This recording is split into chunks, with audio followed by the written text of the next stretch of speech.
comprehensive win थी Zimbabwe की. Just have a look at the match summary as well. किस तरह it all went down for Pakistan. 205 runs का target दिया. It's a modest total, मगर credit जाता है उनके बैटर्स को जो थोड़ी स्टेबिलिटी दिया, specially Sikandar Raza, then Faisal Akram. From our side हमारे दो बॉलर्स फैसल अकरम सलमान अली आगा ने 3 विकेट क्रैप किए. But in reply Pakistan, by the way, जो बारिश होने से पहले we were 60 for 6. Mohammad Rizwan 19, Kamran Ghulam 17, Sikandar Raza and Blessing Muzarabani ने 2 विकेट्स ली. And then just really toppled Pakistan top order. हमारे एक्सपर्ट्स भी हमारे साथ मौजूद हैं. भट्टी साहब, आप भी थोड़ा सा ये थोड़ा ये बता दें कि जो शॉकवेव्स गए अभी पाकिस्तान कैंप में, ऑलरेडी क्या बातें हो रही हैं कि किसको के नेक्स्ट मैच के लिए क्या होगा, and you have to do something about this. देखिए फातिमा, अब तो बहुत ज्यादा इनके पास ऑप्शन नहीं है, लेकिन अगर थोड़ा सा कल की हार का और पोस्टमार्टम करें तो अभी जो हमने वर्ल्ड चैंपियन ऑस्ट्रेलिया के खिलाफ वनडे सीरीज जीती, वहां पर पहले गैरी कर्स्टन हमारे हेड कोच थे, फिर अचानक उन्होंने छोड़ दिया, जैसन गिलेस्पी बने, यहां आकिब जावेद बन गए. अगर आप बैटिंग कोच की बात करें तो कुछ अर्सा पहले जब हम जून में अमेरिका में T20 वर्ल्ड कप खेल रहे थे, उससे पहले मोहम्मद यूसुफ थे. इंग्लैंड से मोहम्मद यूसुफ को वापस कर दिया गया. फिर पता नहीं टिम नीलसन थे, कौन थे अमेरिका में बैटिंग कोच. उसके बाद फिर टिम नीलसन पाकिस्तान के बैटिंग कोच रहे. अब हमने शाहिद असलम को बना दिया. तो ये जो बार बार चेंजेस हैं, चाहे कोचिंग स्टाफ में हो, चाहे हमारे यहाँ पीसीबी में चेंजेस हो. देखिए, इंडिया की आज हम बहुत बात कर रहे हैं, ज़ाहिर 295 रन से ऑस्ट्रेलिया को इन ऑस्ट्रेलिया पर्थ में हराना मामूली बात नहीं है. लेकिन इंडिया चूंकि हमारे इस रीजन में, साउथ ईस्ट एशिया में प्राइम एग्जाम्पल है. इंडिया के बैटिंग कोच है Sanjay Bangar. 12 test, 15 one day international, 165 first class matches उन्होंने खेले. लो प्रोफाइल में रहने वाले इंसान है. कभी हमने उनके बहुत ज्यादा इंटरव्यूज नहीं सुने, लेकिन कहा यह जाता है कि उन्होंने एक अपना सिस्टम बनाया हुआ है. बैटिंग कोच के साथ एक अपना सपोर्ट स्टाफ है.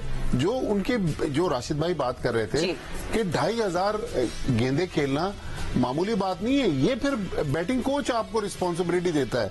तो जब तक हम अपने सिस्टम में तवील मुद्दत की बुनियाद पर लोगों को नहीं लाएंगे, बार बार चेंजेस करते रहेंगे, तो फिर पाकिस्तान की बैटिंग नहीं आ सकती. ठीक है, राशिद लतीफ भी हमारे साथ है, उनसे बात करते हैं. आई मीन, चले अब लेट्स कम बैक, क्योंकि मैच पे बात करते हैं. बहुत सारे लोग ने ऑलरेडी बात करनी थी कि हसीबुल्लाह को जो है आप मिडिल ऑर्डर में वेस्ट कर रहे हैं, आप उनसे ओपन कराएं, आप अब्दुल्ला शफीक को कल के मैच में बिठा दें, लेट तैयब ताहिर कम इन. सो आपका क्या राय है इस पे? देखिए, मिडिल ऑर्डर में तैयब ताहिर को खेलना चाहिए. हसीबुल्लाह बहुत अच्छी परफॉर्मेंस देके गए, तो जब वो बलूचिस्तान से या कोयटा से खेलते हैं, लिस्ट ए में बहुत रन किए उन्होंने, लेकिन नंबर उनका ओपन ही होता है. 1 नंबर या 2 नंबर में मोस्टली वो खेलते हैं. तो वहां से अगर आप 5 या 6 नंबर पे ले आएंगे या 7 नंबर पे ले आएंगे तो आप ज्यादती करेंगे. हाँ, रन करना उनका वहां पे भी जरूरी होता है, लेकिन अगर सिर्फ विकेट कीपिंग करें तो ये नंबर ठीक है. अगर एज ए बैट्समैन खिलाना है तो उनका तो वो नंबर नहीं है, इसलिए लोग बात कर रहे हैं. इसलिए तैयब ताहिर ऐसे प्लेयर हैं जो कि मैच्योर भी है. वो अच्छा परफॉर्म ग्रेड 2 हो, ग्रेड 1 हो, दूसरे कराची किंग्स हो, उन्होंने परफॉर्म किया हुआ है. ट्राई करना चाहिए. हमें इफ्तिखार नहीं है हमारे पास. इरफान अभी जूनियर है, जूनियर का मतलब है अभी इतनी एज नहीं हुई उनकी, लेकिन तैयब थोड़ा सा मेच्योरिटी है उनके अंदर बैटिंग पे, तो उनको ट्राई करना चाहिए. तो बाकी आपके सामने ये नई टीम है बिल्कुल, और अब ट्राई जरूर करना चाहिए आपको. और अब्दुल्ला शफीक एक मैच में अच्छा खेलते हैं तो बहुत ऐसा खेलते हैं कि ऐसा प्लेयर ही नहीं है. सेम टू साहिब अयूब, ऐसा लगता है कि यार ये शॉट्स तो हमने देखा ही नहीं किसी के पास भी. लेकिन क्या वजूहत है, क्या टेक्निक में फॉल्ट है कि चले जाते हैं बॉल के ऊपर, वो दोनों ही, एक बैड लक हो गए, एक सामने से आउट हो गए.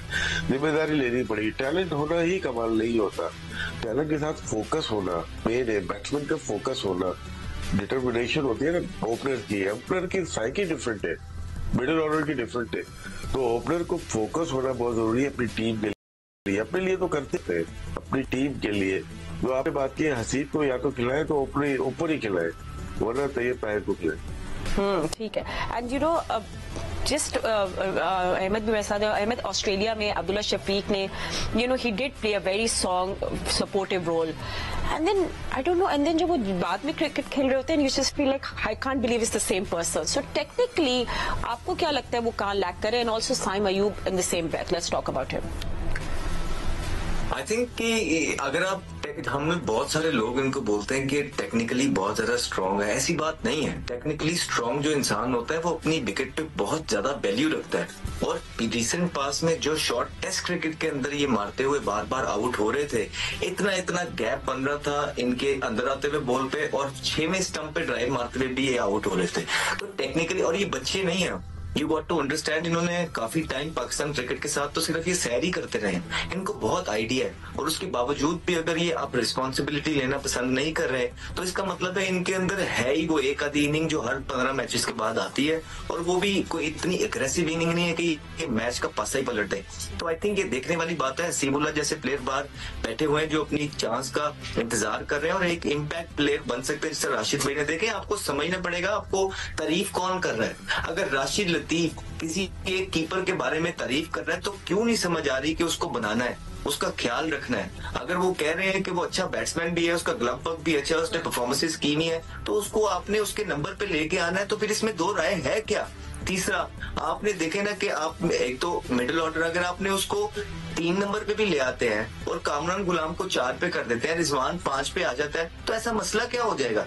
लेकिन फिर आपकी इंटेंशंस पे शक होता है कि जब आप एक लड़के को जो है ना, जो कीपिंग भी करता है, आप उसको 6वें नंबर पे जाके फिर इसी तरह लगता है कि आप चाहते ही नहीं कि वो परफॉर्मेंस करे, और तो कोई समझ आती नहीं ना कोई चीज के एक मिडिल ऑर्डर बाहर बैठा हुआ है, आप उसकी जगह जो है ना हसीब को खिला रहे हैं जो कि एज अ फील्डर खेल रहा है, आप उसको एक्सपोज करने की कोशिश कर रहे हैं कि कल को आप ये बता देंगे कि देखिए 4 मैच इसको दिए, यंगस्टर ने किसी को कुछ किया नहीं।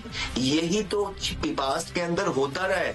बहुत इंपॉर्टेंट है फातिमा, ये टाइम पाकिस्तान की क्रिकेट डिफाइन करेगा, क्योंकि यंगस्टर्स पे चलनी है ये टीम आगे, और अगर यंगस्टर्स को हमने ठीक तरीके से ट्रीट ना किया, और वो चीजें जब हम टीवी पे नहीं थे उससे पहले जब हो रही थी हम बोलते नहीं थे, अब हम बताएंगे लोगों को कि क्या चल रहा है क्या नहीं, बिकॉज ये पाकिस्तान की इज्जत का मामला है। तो मेरे ख्याल से अब ये होश के नाखून लेने हैं चीजों के लिए, और कुछ चीजें हैं वो करते ही चली जाना। अगर आप ये देखिए, सिंपल सी बात है फातिमा, अगर सोशल मीडिया पे रहे और इधर उधर की चीजों पे प्रेशर में आके चीजें करते रहे, तो ये टीम शॉर्ट टर्म गोल्स तो दे सकती है, लॉन्ग टर्म कभी भी आपको मिलेगा नहीं। अगर वाकई में कोई इंसान या आकिब जावेद लॉन्ग टर्म कुछ करना चाहते हैं तो उनको ये सारी चीजों पे नजर रखनी है और चीजें अपने हाथ में लेनी है और उस हिसाब से चलानी है चीजें। एब्सोल्युटली। एंड हम लोग आप लोग सबसे जरूर बात करेंगे कि इसमें पूरे केओस में जो ड्रामेटिक हमारे विकेट्स गिरी हैं, हम लोग फैसल अकरम के डेब्यू पे बात नहीं कर पाए, तो राशिद आप प्लीज जरूर उन पे बात करिएगा। It was a great debut for him. Unfortunate के बैटर्स ने उनके काम पे पूरा पानी डाल दिया, but do discuss his bowling. नहीं, उनको थोड़ा लेट लेके आए मेरे ख्याल से, 22वें या 23वें ओवर में बॉलिंग करने आए और उनके 2 ओवर शायद मिस भी हो गए। 24 रन देके 3 विकेट लिए और अच्छी बॉलिंग की। उन्होंने थोड़ा स्लो है एयर में, अभी यंग है, जिनको थोड़ा सा पेस बढ़ानी पड़ेगी अपनी। जिस तरह से एक जमाने में कुलदीप यादव आए थे, उनमें बाहर होने की वजह यही थी कि स्लो थे, एयर के अंदर स्लो थे। तबरेज शमसी भी बाद में स्लो होते चले गए, दुनिया के नंबर 1 बॉलर हो गए थे। जब स्लो हो जाते हैं तो रीड हो जाते हैं आप। तो ये काम करना भी कोचिंग स्टाफ का काम है कि इनको, छोटे है, उनकी बॉडी स्ट्रक्चर थोड़ा सा वीक लगता है, शोल्डर वगैरह। उनको सुफियान मुकीम को अगर देखें तो वो ज्यादा स्ट्रॉन्ग और हाइट भी उनकी ज्यादा है, तो 10 ओवर के लिए थोड़ा इनको मेहनत ज्यादा करनी पड़ेगी। लेकिन फिर भी इनका डेब्यू बहुत जबरदस्त हुआ है, रीड नहीं हो पाते और ब्रेक अच्छी मिल रही थी उनको। और हमें जो प्रॉब्लम आ रहा है T20 वनडे में 11 से 40 ओवर में तो आ ही रहा है ना, हम विकेट से लेते हैं और रन बहुत ज्यादा खाते हैं क्योंकि 5 फील्डर दायरे में होते हैं। तो अच्छा इजाफा है फैसल अकरम का वनडे क्रिकेट में और T20 में सुफियान मुकीम का। एब्सोल्युटली। एंड भट्टी साहब, आपको पता है ना, फिर एंड में कॉन्वर्सेशन वही आ जाती है कि अब वहाँ पैनिक बटन बन गया, दब गया, क्या चेंजेस होंगी, everybody wants to know this. ऐसे सवाल होते हैं जो हमेशा पूछने पड़ते हैं। आपके पास कोई खबर है बुलेवाइज? देखिए, जिम्बाब्वे ऐसा मुल्क है, एक तो 3 घंटे का टाइम डिफरेंस है, और लेकिन वहां से खबरें आपको पता है कि कल ना पोस्ट मैच प्रेस कॉन्फ्रेंस हुई, ना आज कोई इंटरेक्शन है। लेकिन जो एक सेंसिबल चीज नजर आ रही है, जो राशिद भाई ने भी कहा और अहमद भी उसका इशारा दे रहे हैं कि मेरे ख्याल में तैयब ताहिर जो है वो फर्स्ट क्लास क्रिकेट में पक्के प्लेयर हैं, उनको मिडिल ऑर्डर में लाएं और जिस तरह इनकंसिस्टेंट परफॉर्मेंस है साइम अयूब और अब्दुल्ला शफीक की, थोड़ा सा अगर आप तब्दीली करना चाहते हैं तो हसीबुल्लाह को एज ए ओपनर ट्राई करके देखें। ठीक है। अहमद, आपको लगता है about that they should make any changes or should we stick to the same team? नहीं, ऑफ कोर्स चेंजेस बनती हैं। यहाँ पे आपने अगर हसीबुल्लाह को 6 में पे खिलाना है तो उसकी जगह आप तैयब ताहिर को लेके आइए। सही है। ठीक है। और आपने और तो कुछ ऐसा है नहीं कि आप धानी को ट्राई कर सकते हैं, लेकिन फिर धानी को किसकी जगह ट्राई करें? अब हसनैन भी अर्ली डेज है उसके, बड़ा जबरदस्त बॉलर है, लेकिन उस रिदम में नजर नहीं आ रहा है। अब यही तो काम कोचिंग स्टाफ का, अजहर महमूद साहब टीम के साथ है, तो क्या अगर जो चीज बाहर बैठ के हमें नजर आ रही है तो वो उनको नजर नहीं आ रही कि उनका थोड़ा सा रनअप में इशू चल रहा है, रिदम में इशू चल रहा है, और इम्प्रूवमेंट क्यों नहीं आ रही? या तो अगर समझ आती पिछली सीरीज से अब तक थोड़ी बहुत इम्प्रूवमेंट आई होती तो हम कहते काम हो रहा है। क्या काम हो रहा है? सिर्फ जब वीडियो बनती है तब आगे काम होने लग जाता है और बैक एंड पे कोई काम हो नहीं रहा। तो यही इन बच्चों की बदनसीबी है कि इन लोगों के पास, हमारे साथ भी यही होता था। कोचिंग ने तो कभी भी कुछ नहीं किया, लेकिन हम जो आपस में प्लेयर्स होते थे ना, एक दूसरे से बात करते थे, एक दूसरे के साथ एक्सपीरियंस शेयर करते थे, बांटते थे और खुद ही सीखते थे। अब इन बच्चों के साथ ये है कि ना इनके पास कोचिंग स्टाफ उस तरह का है, आकिब जावेद तो अभी आए, लेकिन उसके बाद इस तरह के सीनियर प्लेयर्स भी मौजूद नहीं है कि जो अपना एक्सपीरियंस इनके साथ शेयर करें। और जो पास में सीनियर प्लेयर्स थे वो कुछ इस तरह की चीजें करते रहे, तो वो तो किसी यंगस्टर्स को चाहते भी नहीं थे कि वो टीम के अंदर आए। तो उनका अपना भी एक्सपीरियंस कम पड़ गया, जिसकी वजह से 6 मैच हार गए ना, और टीम 8वें नंबर पे आ गई। तो जो सीनियर थे उनके पास भी एक्सपीरियंस नहीं था। अनफॉर्चुनेट है कि इस टीम के पास कोई एक्सपीरियंस प्लेयर नहीं है कि जो इनको राइट तरीका बता सके, राइट सिचुएशन गेम अवेयरनेस दे सके और राइट डायरेक्शन पे लेके चल सके। सही है। अच्छा, आप राशिद, आप एग्री करते हैं विद धानीज inclusion, but at what cost? किसको फिर आप बिठाएंगे? देखिए, शाहनवाज को लेके गए तो खिलाना चाहिए। तो हमारे पास 2-3 नए चेहरे नजर आ रहे हैं इस टीम के अंदर, लेकिन ये साइकिल जो है ना, ये काफी अर्से से ये लोग खेल रहे हैं, आते रहे जाते रहे, चाहे वो हसनैन की सूरत में हो। आमिर जमाल ऑस्ट्रेलिया टूर किया है लास्ट, आपको पता ही है, अभी भी किया और पहले भी किया है।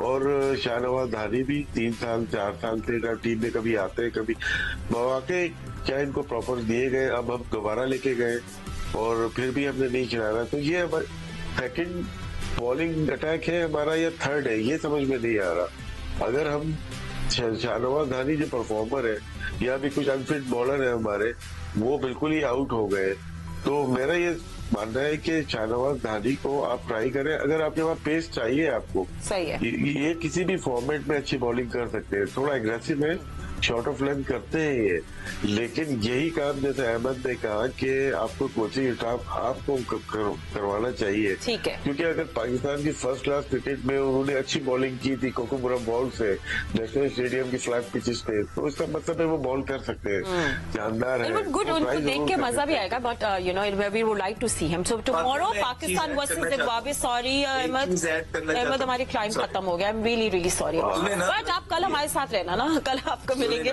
पूरा दिन हमारे एनालिसिस देंगे। जियो सुपर दिखा रहे हैं पाकिस्तान वर्सेस जिम्बाब्वे सीरीज।